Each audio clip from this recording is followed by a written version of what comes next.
Vous connaissez peut-être BYD qui est le plus grand concurrent de Tesla, ce fabricant chinois de voitures électriques qui est arrivé en Europe l'an dernier en 2022 et ici il nous dévoile ses nouveautés pour l'année 2024 et accrochez-vous parce que ça va envoyer du lourd avec notamment ce SUV qui est un 4x4 de plus de 3 tonnes 4, plus de 1000 chevaux, il peut même flotter sur l'eau. Vous allez voir, c'est impressionnant et à l'intérieur, je vous raconte même pas. Regardez comme ces roues sont immenses et ce E4, vous savez ce que ça signifie? Eh bien qu'en fait la voiture est dotée de 4 moteurs avec un moteur par roue. Chaque moteur fait à peu près 300 chevaux, on a au total 1200 chevaux, ce qui permet de propulser l'engin de 0 à 100 km/h en 3,6 secondes seulement. Et cette roue de 22 pouces permet en plus de se diriger dans l'eau comme un bateau, c'est-à-dire que vous pouvez tourner le volant, vous pouvez accélérer, vous pouvez freiner, la voiture va réagir et vous pouvez aller vous balader sur un lac ou en pleine mer avec cette voiture. Et vous savez ce que ça veut dire aussi d'avoir 4 moteurs? Ça permet de faire demi-tour sur place, le fameux tank turn, le fameux demi-tour 360 degrés, puisque chaque roue va plus ou moins tourner dans un sens différent et comme un tank, la voiture va faire demi-tour sur elle-même. Alors c'est très pratique pour amuser la galerie, pour se garer aussi, pour faire un créneau. On voit sur certaines images que la voiture va faire un créneau beaucoup plus facilement dans des espaces exigus par rapport à une voiture un peu plus conventionnelle, puisqu'ici elle est quand même très longue, plus de 5 mètres. Par contre, bonjour l'usure des pneus et attention, si en forêt vous faites ça, vous allez labourer le sol. Et c'est notamment pour ça que Rivian, le célèbre constructeur de voitures électriques américain, n'a pas voulu intégrer cette fonctionnalité sur son pick-up, qui est pourtant doté de 4 roues avec 4 moteurs, pour éviter d'abîmer le sol. En gros, un geste pour l'écologie. Alors ici, on a l'immense roue de secours au cas où en cas de crevaison et pourtant il n'y en a pas besoin, vous allez vite comprendre pourquoi un petit peu après. Et surtout, cet immense coffre, regardez-moi ça. Là, franchement, vous pouvez apporter des bagages, il n'y a pas de souci. On a même un petit rangement ici pour mettre les câbles. Et regardez-moi ces matériaux, c'est très luxueux. On a un genre de daim ici. Là, on a du cuir, on a une petite imitation de bois. Peut-être même c'est du bois. Il faut savoir que c'est une voiture qui coûte très cher. On va y revenir après. Et même à l'intérieur, vous allez voir, vraiment, il y en a partout, c'est le luxe à la chinoise, quoi. Bon, cette roue de secours, pourquoi elle va servir à rien? Toujours grâce aux 4 moteurs et à la suspension pneumatique qui est ultra haut de gamme. En gros, imaginez, vous crevez, normalement la voiture va se pencher par exemple sur la roue avant droite si vous avez crevé de la roue avant droite. Et bien ici, non, les suspensions vont maintenir la voiture sur ces 3 roues et vous allez pouvoir vous garer tranquillement sur le bas-côté. Bon, et ok, utiliser la roue de secours finalement pour changer de roue, mais au moins ça évite les accidents. Si par exemple sur autoroute vous roulez à 130 et que clac, le pneu pète, bah là, ça va, vous avez le temps de vous arrêter en toute sécurité. Et en parlant de freinage, comme vous pouvez le voir ici, on a des disques énormes à l'avant et à l'arrière, mais surtout on a une régénération d'énergie au freinage. Bon, comme toutes les voitures électriques, vous allez me dire, oui, mais ici la puissance de ce freinage atteint 1 G, ce qui est énorme. Et imaginez, vous perdez totalement le freinage, donc vous appuyez sur la pédale, il ne se passe plus rien, et bien la voiture va quand même vous procurer un freinage ultra puissant pour vous arrêter en toute sécurité. Qui dit voiture électrique dit forcément recharge. Et bien ici, on est un petit peu déçu puisqu'on a une batterie de seulement 49 kWh, ce qui représente, bon allez, une Tesla Model 3, la première par exemple qui est sortie, la propulsion. Mais ici, au lieu d'avoir 400 km d'autonomie, on a 180 km d'autonomie sur le cycle CLTC chinois. Donc en gros, en Europe, il faut compter environ 150 km d'autonomie et elle se recharge de 30 à 80% en 18 minutes. Ce qui peut paraître rapide, mais vu que la batterie est assez petite, en fait c'est un peu décevant. Avec le Yangwang U8, on va mettre à peu près 18 minutes pour passer de 30 à 80% de batterie, ce qui est à peu près dans la moyenne, puisque un 10 à 80% va être réalisé en 25 à 30 minutes maximum. Mais on est un peu déçu, puisque finalement la marque annonçait à la base 1000 km d'autonomie.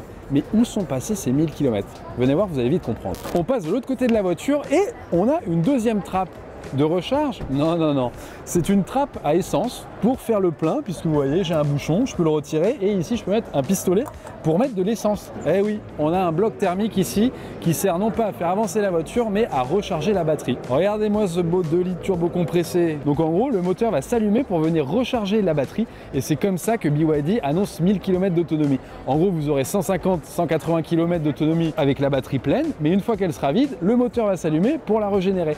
Et en gros, avec un plein d'essence, on peut parcourir, ils annoncent 1000 km. Cette solution, c'est ce qu'on appelle un prolongateur d'autonomie. Donc, c'est pas nouveau, hein. BMW l'a fait par exemple avec la i3 il y a une dizaine d'années. Qu'est-ce que j'en pense? Je sais pas trop. Franchement, je suis pas trop fan de la technique parce que, comme vous vous en doutez, un moteur thermique, ça a un rendement, mais qui est vraiment très mauvais par rapport à un moteur électrique. On est à peu près à 40-50% de rendement dans le meilleur des cas. Quand sur un moteur électrique, on est à 98%, donc ça n'a vraiment rien à voir. Mais ici, peut-être que je préfère cette solution à une hybride rechargeable classique où en fait, il y a un moteur moteur thermique qui alimente aussi les roues, alors qu'ici c'est que des moteurs électriques qui font tourner les roues, donc on est sur un rendement un peu meilleur. Et imaginez, vous rechargez votre voiture tous les jours, et bien au moins c'est les moteurs électriques qui vont tourner et vous allez moins polluer, et surtout ça fait moins de bruit, il n'y a pas de moteur qui tourne en permanence. Mais bon, on aurait préféré une voiture 100% électrique sans aucun ajout de thermique, ou peut-être même un prolongateur d'autonomie électrique comme le fait par exemple Tesla sur le Cybertruck, mais ça aurait rajouté encore, allez, 200-300 kg, on aurait pu le mettre dans le coffre, mais là on aurait dépassé les 3,5 tonnes, déjà que là on est à 3,4 tonnes, je vous raconte même pas. C'est peut-être ça en fait, c'est peut-être la voiture en elle-même, c'est un beau démonstrateur technologique, ok, mais est-ce qu'on va la voir rouler? Oui, sûrement, mais bon, c'est pas la voiture de tous les jours clairement. On est dans l'habitacle de ce Yangwang U8. Ça respire le luxe à plein nez. Alors les coloris, c'est peut-être un peu spécial. C'est vrai que c'est des choses qu'on n'a peut-être pas l'habitude de voir en Europe. C'est très, m'as-tu vu, c'est très clinquant. Voilà, oh là là, la tête haute, mon gars! J'ai un écran immense devant moi en guise de combiné d'instrumentation avec une petite vision 3D. Je vois, en fait, on est dans un salon à Genève et je vois les gens qui sont autour de la voiture, qui pensent que c'est des piétons. Bon, on n'est pas sur la route, mais c'est tout comme. Devant, j'ai un immense affichage tête haute. Là, c'est une vidéo qui est projetée comme si j'étais sur la route. Je vois le GPS, je vois la vitesse, je vois les indications du GPS, justement. Ici, j'ai un rétroviseur caméra, un peu comme sur le Scénic E-Tech. Hein. Attention, Renault fait également ça. Donc, ce qui me permet de voir à l'arrière beaucoup mieux que si je me retourne ou que si j'avais un miroir avec les appuis-têtes à l'arrière. J'ai des rangements, en veux-tu, en voilà. Ici, j'ai le fameux frigo qui peut aussi faire four pour réchauffer des aliments ou à l'inverse les rafraîchir. Cette immense console centrale, on a des bons boutons ici pour choisir le différentiel si vous voulez faire du 4x4 par exemple, pour rehausser ou abaisser la voiture. Ici j'ai une vue 3D, hein, comme vous pouvez le voir, et je peux rabattre les rétroviseurs, je peux ouvrir le capot, je peux ouvrir le coffre, etc. Et le petit comble du, je sais pas si on peut appeler ça du luxe, je peux ouvrir le toit ouvrant avec ce petit geste qui est très sympa quand même, le refermer, et je peux faire la même chose pour le pare-soleil avec un swipe. J'ai l'impression d'être sur Android, je crois que c'est un genre d'AOSP d'ailleurs chez BYD. Bon, je sais pas quoi en penser, j'aime moins que Google Automotive, mais il faut dire que c'est vraiment assez bien fait. Surtout que là, on a une traduction, hein, c'est pas en chinois. On a déjà testé cette voiture sur Android il y a quelques jours et c'était en chinois. Ici, tout est en anglais, donc on sent que la sortie européenne de ce modèle pourrait arriver tôt ou tard. Ici, j'ai des molettes, je vous raconte pas la sensation, j'ai l'impression que le truc qui fait 10 kg, c'est ultra quali. Regardez-moi ça, comble du luxe, je n'ai pas un seul pare-soleil, j'en ai deux. Bah oui, pourquoi pas après tout.